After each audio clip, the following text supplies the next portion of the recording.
mengenal tujuan kita untuk memuliakan Allah. Jadi kita harus mengenal bahwa tujuan hidup kita di dalam dunia ini cuma satu, apa? Memuliakan Tuhan. Jadi Tuhan dimuliakan melalui kehidupan kita.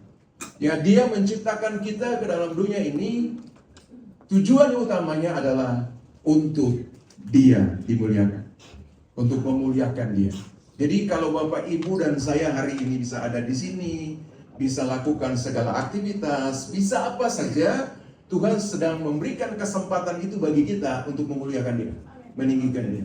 Saudara bernafas, saudara apapun harus tetap memuliakan Tuhan. Ya, saudara harus memuliakan Tuhan. Karena itu tujuan kita.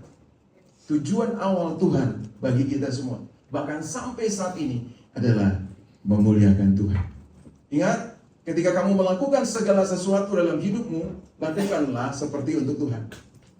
Amin. Bekerja, bisnis, dalam keluarga, apalagi membina anakmu, membesarkan anakmu, semuanya untuk Tuhan dimuliakan.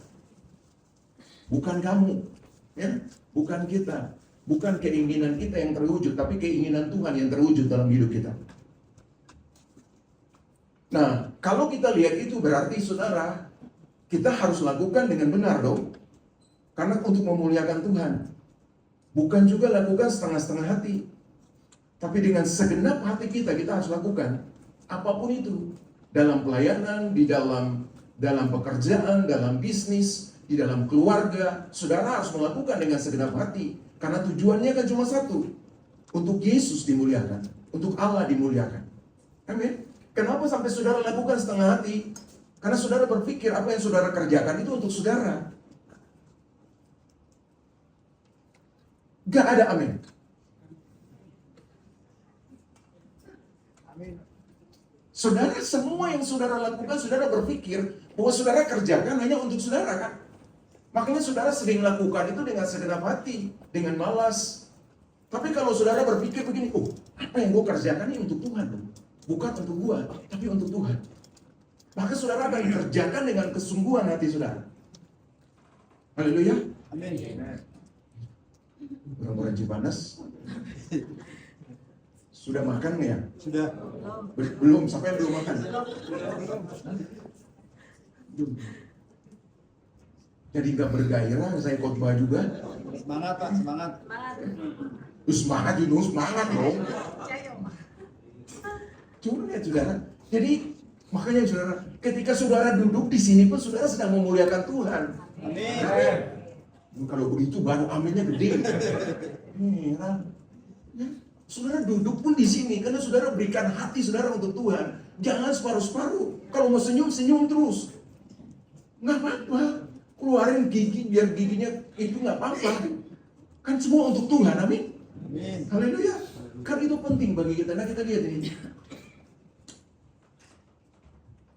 Firman Tuhan katakan, dalam hal inilah Bapakku dipermuliakan, yaitu jika kamu berbuah banyak, dan dengan demikian kamu adalah murid-muridku. Alkitab menyatakan Yohanes 15 ayat 8, dalam hal inilah Bapakku dipermuliakan, jika kamu berbuah banyak, dan dengan demikian kamu adalah murid-muridku. Artinya gini saudara, Bapa dipermuliakan melalui seluruh kehidupan kita yang berbuah. Ya, Bapa dipermuliakan melalui seluruh hidup kita yang berbuah. Jadi buah yang kita hasilkan itu harus mempermuliakan Bapa. Gak boleh mempermuliakan diri kita. Nah, ubah pola pikir kita, ubah semua pikiran kita yang salah tentang hal ini. Nah, kadang-kadang kita berpikir bahwa apa yang kita kerjakan, apa yang kita buat, keberhasilan kita itu semua untuk hidup kita. Enggak. Kamu nikmati betul, tapi kamu bawa untuk Tuhan dimuliakan. Apakah dengan keberhasilan kamu, orang bisa lihat Yesus dalam hidup kamu? Apakah dengan keuntungan kamu, orang bisa lihat Yesus dalam hidup kamu? Atau kamu usaha bisnis dengan hal yang gak benar, kamu berhasil, tapi orang tidak lihat Tuhan di sana. Karena kamu pakai cara-cara yang gak benar. Haleluya. Kamu pakai cara-cara yang gak benar. Kamu kasih makan keluarga kamu dengan cara yang gak benar. Halo? Amin. Kamu mendidik anak kamu dengan cara yang gak benar. Nah, itu kacau. Jadi harus semua yang kita kerjakan itu tadi Bapa dipermuliakan. Amin. Amin. Nah, kita lihat. Kemuliaan Allah adalah tujuan utama dari seluruh ciptaan.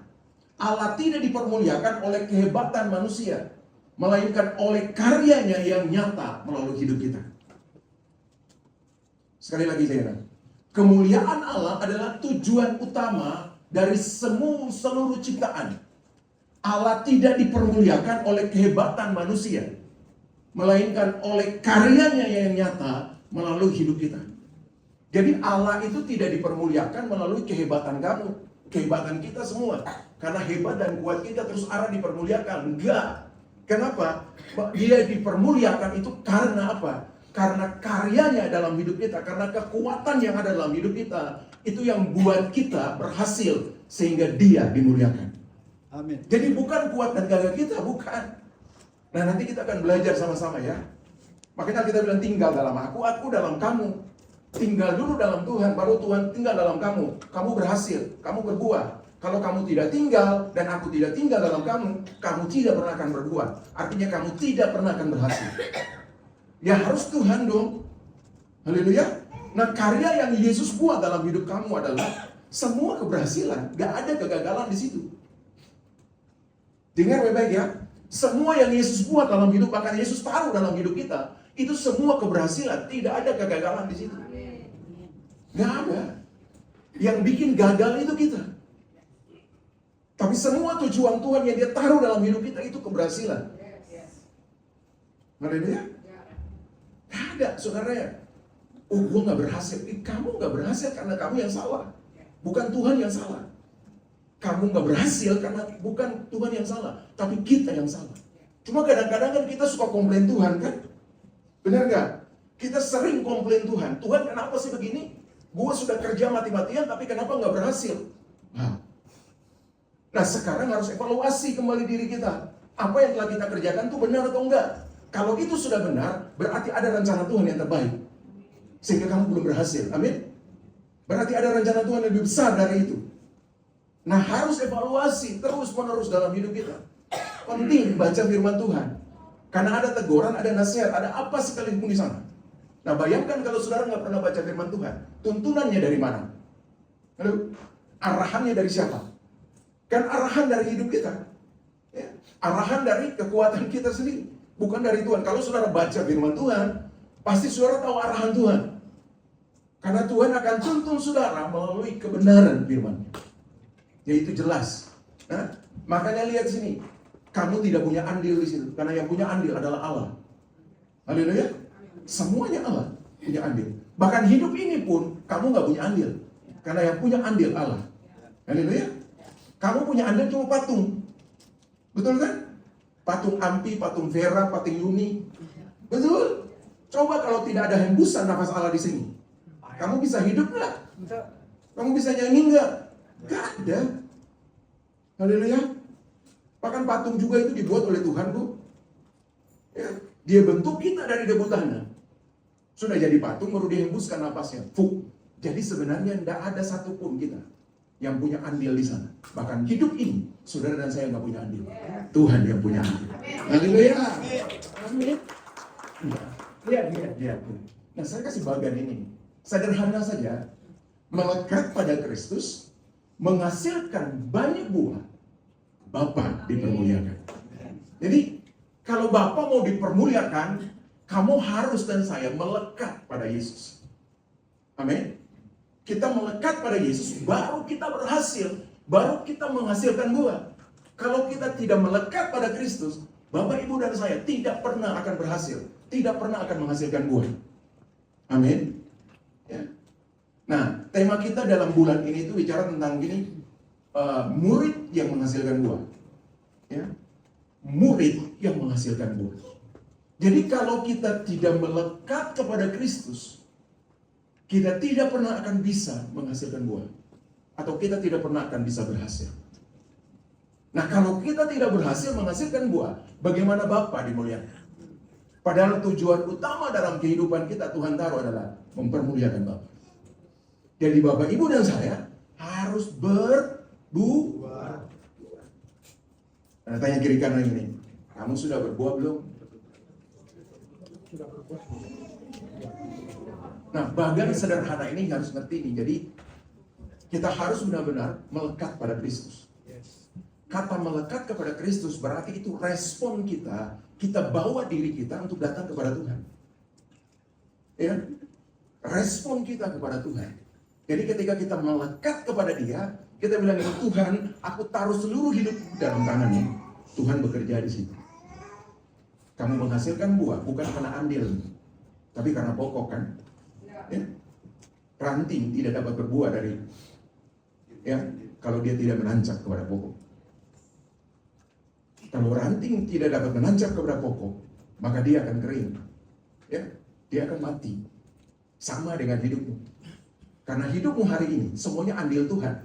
Kalau semuanya andil Tuhan, berarti saudara harus benar-benar bangun hubungan terus dengan Tuhan. Baru saudara bisa hidup. Amin. Ada banyak orang yang hidup tapi mati. Benar. Ada banyak orang Kristen hari-hari ini yang hidup, tapi sebenarnya mati. Artinya rohaninya mati. Karena dia tidak pernah bangun hubungan dengan Tuhan, tidak pernah melekat dengan Tuhan. Kalau kamu dan saya, Bapak Ibu dan saya tidak melekat dengan Tuhan, maka sebenarnya kita mati. Rohani kita mati. Yang menghidupkan seluruh hidup kita ini kan rohani. Allah itu sendiri. Roh itu sendiri yang menghidupkan kita. Nah, kalau roh itu mati, apa yang akan bekerja dalam hidupmu? Ini penting bagi kita. Jadi mari saudara, lihat ini baik-baik. Nah, kita belajar sekarang. Buah yang memuliakan Allah adalah hasil dari tinggal di dalam Kristus. Haleluya. Buah yang memuliakan Allah itu adalah hasil dari tinggal di dalam Kristus. Yang setuju katakan amin. Amin. Ya, saudara tidak pernah, tadi saya bilang, saudara tidak bisa menghasilkan buah kalau saudara keluar dari Yesus. Kalau saudara tidak nancap kepada Kristus. Alkitab bilang ini, Yohanes 15 ayat 4 dan 5. Tinggallah di dalam aku di dalam kamu. Ya, tinggallah di dalam aku dan aku di dalam kamu. Sama seperti ranting tidak dapat berbuah dari dirinya sendiri kalau ia tidak tinggal pada pokok anggur. Demikian juga kamu tidak berbuah jikalau kamu tidak tinggal di dalam aku. Akulah pokok anggur dan kamulah ranting-rantingnya. Barang siapa tinggal di dalam aku dan aku di dalam dia, ia berbuah banyak. Sebab di luar aku, kamu tidak dapat berbuat apa-apa. Coba dia bilang gini, tinggal di dalam aku dan aku di dalam kamu. Itu respon Tuhan. Ya, itu gayanya Tuhan. Kalau kamu bawa diri kamu, respon kamu tinggal di dalam Tuhan. Dengar gak? Lu gak usah minta Tuhan tinggal, karena otomatis dia tinggal dalam hidup kamu. Haleluya. Amin. Gak mau percaya? Amin. Gak mau percaya? Itu yang kita bilang. Kalau kamu tinggal di dalam aku di dalam kamu. Dia gak bilang gini, supaya aku tinggal. Enggak. Dia bilang gini, ketika kamu tinggal di dalam aku di dalam kamu. Artinya gini, otomatis Allah ada di dalam hidupmu. Yesus ada di dalam hidupmu. Lu gak usah undang dia. Karena dia sudah ada dalam hidupmu. Ketika kamu tinggal di dalam dia, maka dia ada dan tinggal di dalam kita. Haleluya. Amin. Kita bilang ketika kamu tinggal di dalam dia dan dia di dalam kita, kamu berbuah banyak. Haleluya. Kalau kamu berbuah banyak, otomatis kamu memuliakan Allah. Amin.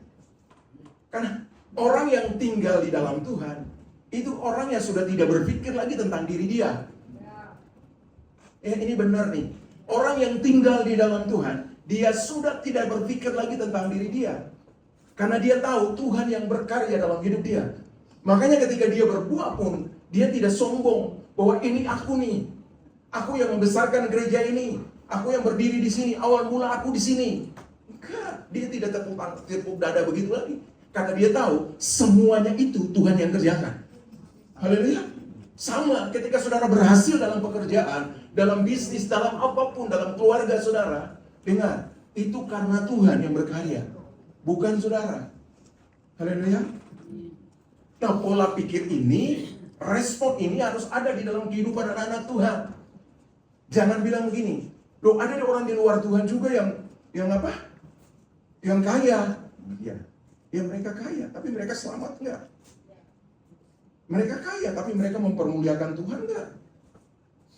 Atau mereka bawa stasiun TV untuk syuting kamu, lalu masuk di TV. Kamu yang dipermuliakan, bukan Yesus kan? Amin. Amin. Siapa di sini yang suka begitu? Beli sesuatu terus bawa TV datang syuting gitu, nanti masukin di TV. Adakah di sini? Saudara, itu saudara sudah dipermuliakan. Bapa tidak dimuliakan. Amin. Karena kadang-kadang isi hati kita kan jahat kayak begitu. Karena kita nggak tahu bahwa semua yang kita dapat itu dari Tuhan.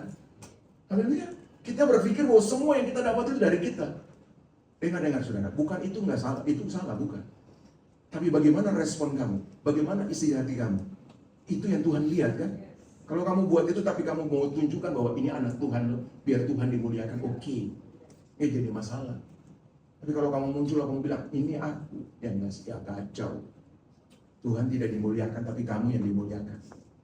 Haleluya. Tuhan benci dengan itu. Tapi Tuhan mau hidupmu bisa memuliakan Dia. Amin. Amin. Yang tidur katakan amin. Haleluya.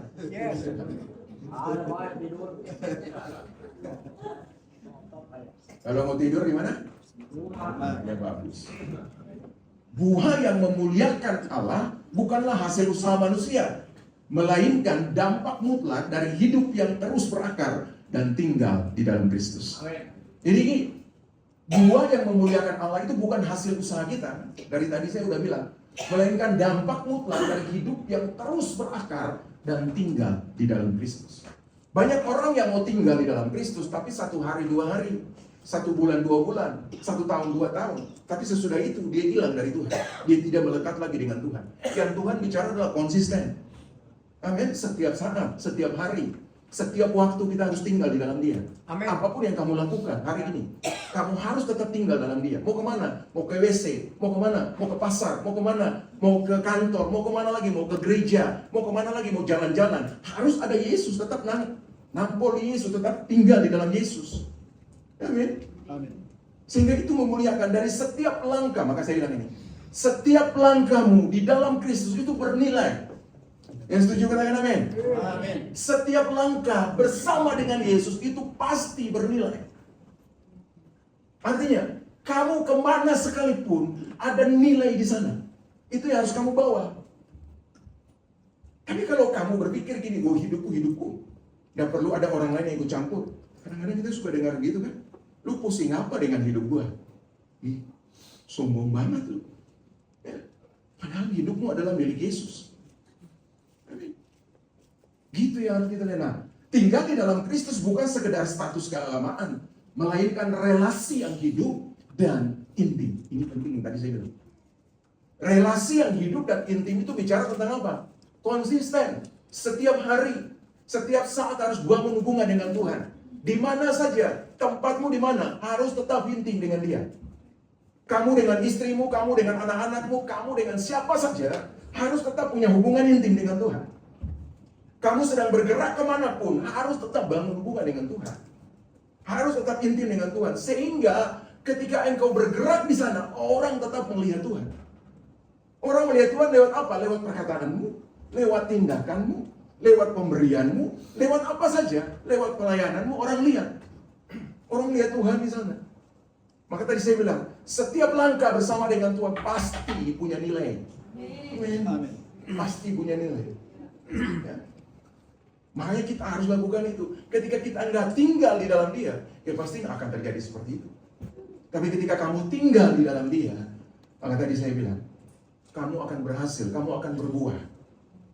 Jangan pikir gini, bahwa kita dalam bisnisnya kita berbuah. Enggak, dalam pergaulan kita berbuah. Di mana saja kita berbuah. Bahkan dalam gereja sekalipun kita berbuah. Kita bisa berbuah bagi Tuhan. Amin. Amin. Haleluya. Nah, yang kedua, hari ini cepat ya. Biasanya itu sampai mau terakhir baru muncul. Ya, sekarang cepat saja, biar saudara ngerti. Ya. Menjadi murid yang menghasilkan buah bagi kemuliaannya. Kolose pasal 1 ayat 10 dia bilang begini, sehingga hidupmu layak di hadapannya, serta berkenan kepadanya dalam segala hal. Yang setuju katakan amin. Amin. Dan kamu memberi buah dalam segala pekerjaan yang baik dan bertumbuh dalam pengetahuan yang benar tentang Allah. Yang setuju dengan firman ini boleh katakan amin. Amin. Saudara kalau baca firman ini, saudara akan menemukan, saya menemukan hal yang luar biasa dalam kebenaran ini. Saudara perhatikan, dia bilang ini, sehingga hidupmu layak di hadapannya dan berkenan kepadanya. Saudara, hidupmu layak dan berkenan itu bukan karena kamu kan? Bukan karena kita baik, bukan karena kita benar, bukan karena kita suka memberi, bukan karena kita suka datang di gereja, bukan karena kita suka menyembah Tuhan, makanya Tuhan layakkan kita. Bukan kan begitu? Ataukah saudara begitu? Enggak. Saudara layak dan berkenan itu semua karena Yesus. Amin. Haleluya. Ya. Saudara layak dan berkenan itu semua karena Kristus yang melayakkan dan membenarkan saudara. Makanya saudara dan saya layak dan berkenan di hadapan Dia. Tanpa Dia, saudara nggak layak, saudara nggak benar, dan saudara nggak berkenan di hadapan Tuhan. Tapi dengar kata yang berikutnya, dia bilang begini, dalam segala hal kamu dilayakkan, kamu dikenan oleh Allah di dalam segala hal. Wow, keren banget. Karena Yesus, makanya dalam segala hal yang kamu lakukan, Allah berkenan untuk itu. Amin. Tapi dengar baik-baik, dia bilang begini, kata dan kamu memberi buah dalam segala pekerjaan baik. Dia tidak bilang sehingga kamu memberi buah dalam segala pekerjaan baik. Itu kalau kata sehingga berarti ada sesuatu yang kamu buat kan? Betul kan? Tapi kalau kata dan berarti tidak ada andilmu di sana. Yang andilnya di sana itu siapa? Yesus, Tuhan. Haleluya.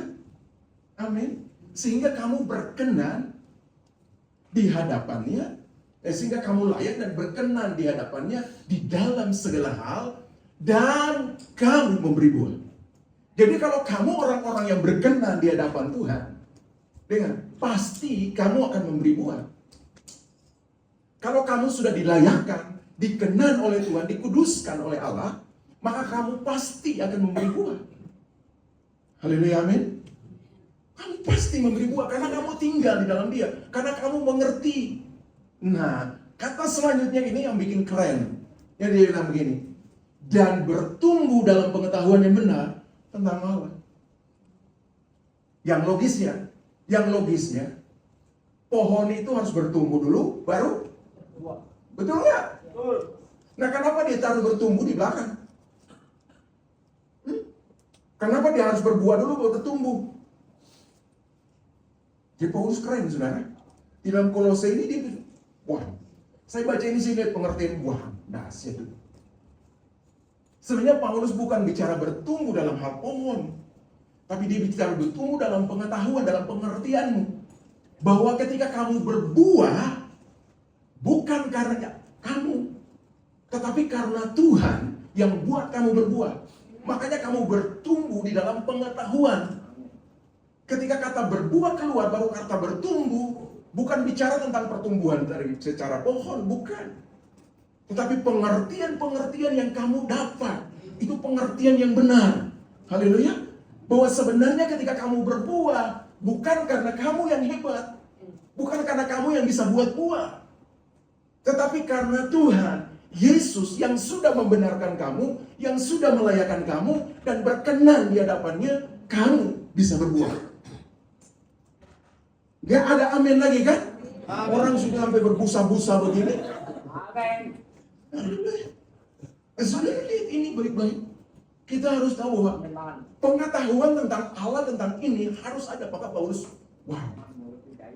Karena kita kadang-kadang manusia orang percaya, bahkan zaman Kolose pun Paulus sudah lihat itu. Mereka berpikir bahwa semua yang mereka hasilkan itu karena mereka. Karena mereka yang hebat, karena mereka yang pintar, karena mereka yang mampu untuk melakukan itu. Paulus bilang begini, kamu harus bertumbuh dalam pengetahuan tentang Allah. Kamu harus melihat yang benar. Bahwa semua yang terjadi, semua yang kamu hasilkan bukan kamu, tetapi yang melayakkan kamu. Ya? Yang membenarkan kamu. Haleluya. Yang menebus kamu. Itu Dia yang buat. Sehingga kamu bisa berhasil. Kamu bisa berbuah. Amin. Amin. Itu penting tuh bagi kita, saudara. Nah, murid sejati tidak melihat iman hanya sekedar teori atau pengetahuan semata, melainkan tindakan nyata yang berdampak dan memberkati sesama. Haleluya. Jadi murid sejati itu tidak melihat iman hanya sekedar teori atau pengetahuan saja. Enggak. Tetapi apa? Tindakan nyata yang berdampak dan memberkati sesama. Dengar gini. Saudara bertindak karena terlebih dahulu Tuhan sudah melakukan itu bagi saudara. Amin. Saudara bertindak tujuannya cuma satu, memuliakan Tuhan. Bukan mendapatkan sesuatu. Amin. Amin. Amin. Jadi ketika saudara bertindak untuk melakukan sesuatu, itu atas dasar pengucapan syukur karena Tuhan sudah memberkati saudara. Halo? Ini penting nih. Nah, kadang-kadang kan kita berpikir kayak gitu kan. Oh, kita harus ini supaya dapat ini. Enggak. Saudara dan saya sudah diberkati oleh Tuhan. Amin. Jadi apa tindakan saudara hari ini, perbuatan saudara hari ini, itu tujuannya cuma satu. Pengucapan syukur atas segala sesuatu yang telah Tuhan berikan bagi saudara. Amin. Amin. Haleluya. Itu. Nah, sebagai murid, kita harus menerapkan gaya hidup ini nih, 5M. Ya. 5M itu apa? Membaca, merenungkan, memperkatakan, melakukan, dan memberitakan firman Tuhan. Supaya apa? Supaya kita menghasilkan buah. Kalau sudah tidak melakukan ini 5M ini, saudara dan saya tidak pernah akan bisa menghasilkan buah. Haleluya. Saudara mau tahu kebenarannya di mana? Tadi saya bilang ini, arahannya dapat dari siapa? Kalau saudara nggak baca firman Tuhan, kalau cuma baca tanpa merenungkan juga percuma kan? Haleluya. Kan ada orang begini karena mau 1 tahun selesai kan, jadi baca aja gitu, tanpa merenungkan. Ya percuma doang. Ngapain? Buang-buang waktu kan itu. Saudara lihat, Alkitab bilang begini, itu harus direnungkan siang dan malam. Tidak hanya baca doang, tapi harus direnungkan siang dan malam. Hari ini kamu cuma baca nggak 1 pasal, tapi 1 ayat aja, lalu kamu renungkan, itu masih lebih bagus. Ya? Daripada saudara baca 1 pasal cuma udah selesai. Ditanya nggak tahu apa itu isi, kan kacau kita. Kecuali saudara baru mengenal Tuhan. Ada orang-orang yang baru mengenal Tuhan yang saya layani, lalu mereka bilang, Pak, kalau saya baca nggak ngerti, nggak apa-apa baca aja Pak. Baca saja, minta Roh Kudus pimpin, ya. Terus baca aja. Kalau belum mengerti, nanti satu waktu Tuhan kasih pengertian. Tapi kalau kita yang sudah berhikmat, yang sudah lama di dalam Tuhan, lalu kita melakukan itu, kita sedang balik lagi, ya, kepada orang yang baru percaya Yesus. Karena kamu sudah percaya Yesus sudah puluhan tahun. Bahkan ketika lahirnya udah haleluya. Amin. Nah, ini penting bagi kita. Jadi kita perlu membaca, merenungkan, memperkatakan firman Tuhan. Ini penting. Memperkatakan firman Tuhan. Karena kata-kata yang keluar dari mulut kita itu harus kata-kata firman.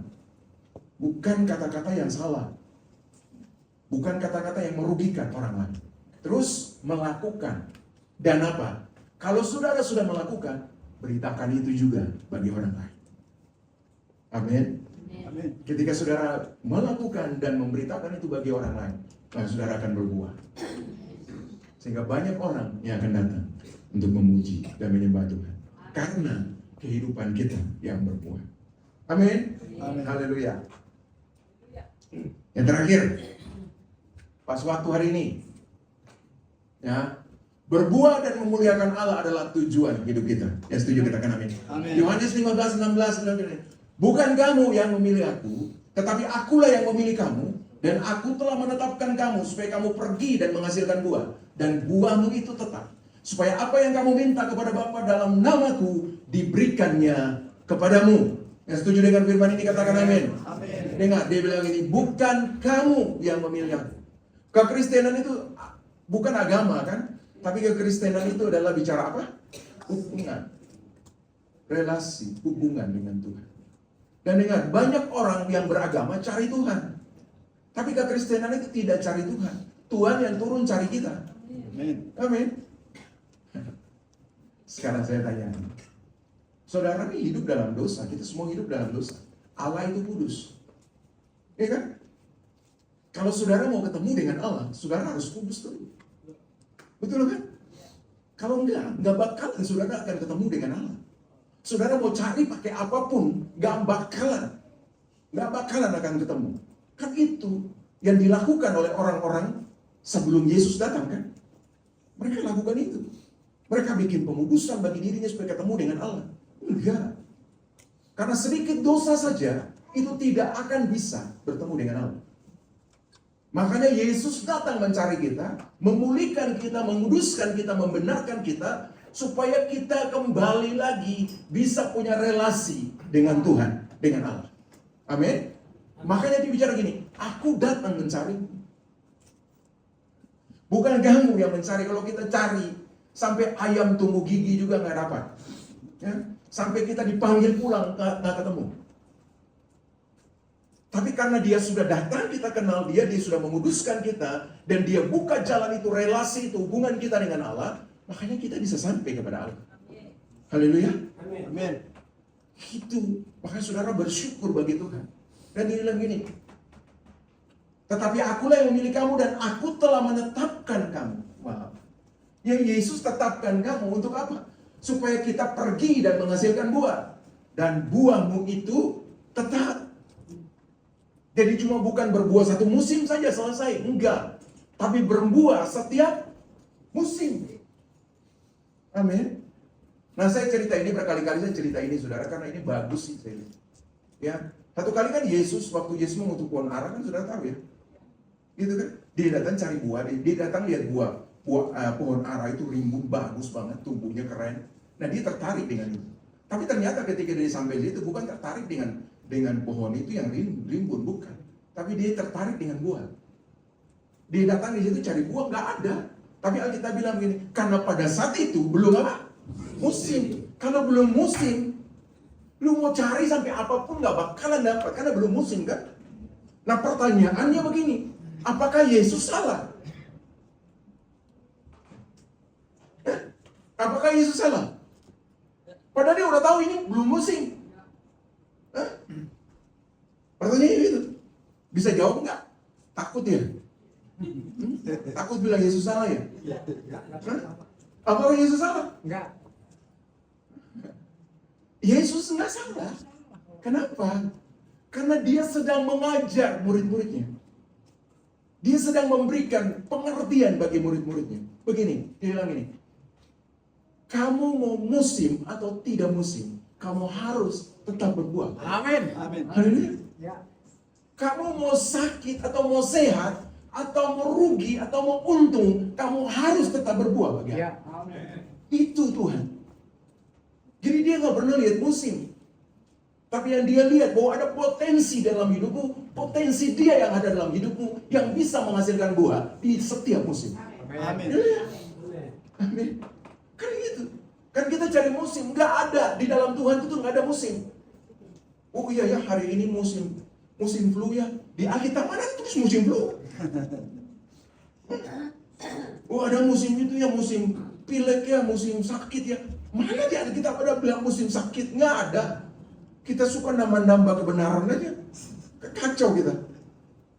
Nggak ada musim-musim gitu. Yang ada begini, di dalam Tuhan, Tuhan akan berikan kekuatan bagimu. Dalam sakit senang, ada penyertaan Tuhan yang sempurna dalam hidupmu. Amin. Dalam untung rugi, ada kasih Tuhan yang mengalir dalam hidupmu. Amin, saudara. Haleluya. Nah, dalam kehidupan kekristenan, berbuah bukanlah sebuah opsi atau saran, melainkan sebuah ketetapan Tuhan. Yang setuju katakan amin. Amin. Yang setuju katakan amin. Amin. Jadi dalam kehidupan kekristenan itu, berbuah itu bukan sebuah saran. Mendingan kamu pergi berbuah deh, supaya Tuhan. Enggak, itu bukan saran.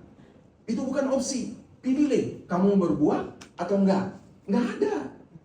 Itu ketetapan Tuhan. Di dalam Tuhan, kamu harus berbuah. Ya? Amin. Setiap musim. Musim apa? Musim waktu aku untung aja aku berbuah. Enggak. Waktu kamu rugi pun, kamu harus berbuah. Haleluya. Waktu kamu dalam keadaan sakit pun, kamu harus berbuah. Amin. Haleluya. Kok susah banget? Susah banget karena kamu nggak tahu potensi dalam hidupmu ada Tuhan.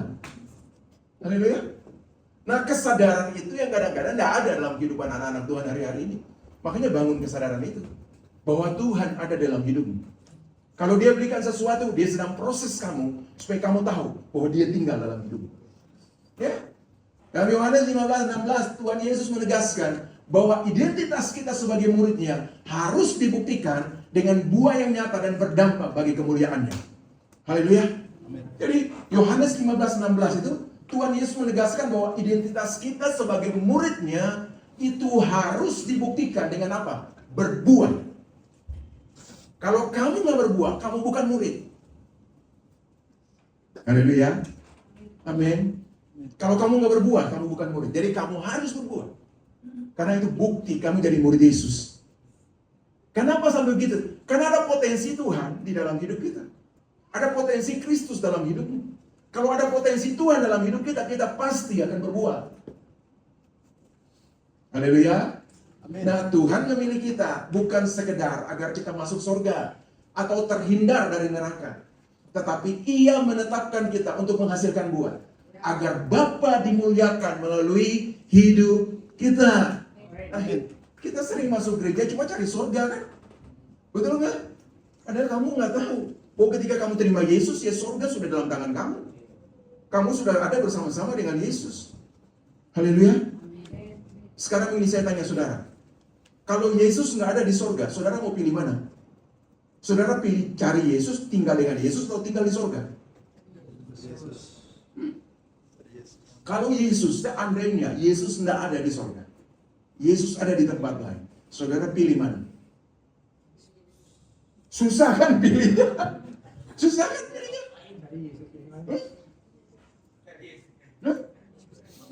Jadi apa? Pilih Yesus lah. Amin. Pilih Yesus. Karena di dalam Yesus itu ada surga. Haleluya. Amin. Iya, kita pilih Yesus. Karena di dalam Yesus pasti ada surga. Yang setuju katakan amin. Yang setuju katakan amin. Ya, karena Tuhan memilih kita. Itu bukan sekedar agar kita bisa masuk surga atau terhindar dari neraka. Bukan. Tetapi Dia menetapkan kita untuk kita berbuah. Bilang kiri kanan, kamu ditetapkan untuk berbuah. Kamu ditetapkan. Haleluya. Maka berbuahlah, karena ada potensi Allah di dalam hidupmu. Tinggal terus di dalam Dia. Belajar untuk percaya bahwa Kristus yang kita percaya, Dia Allah yang tidak pernah meninggalkan. Dia sudah menguduskan, bahkan Dia mati untuk menyelamatkan. Hari ini Dia ada bersama-sama dengan, berjalan bersama-sama dengan Dia. Lalui hidupmu ini bersama-sama dengan Dia. Gak usah ketakutan, gak usah khawatir, sebab Tuhan bersama-sama dengan berbuah, bahkan berbuah tetap dan berbuah lebat. God bless you. Tuhan Yesus memberkati.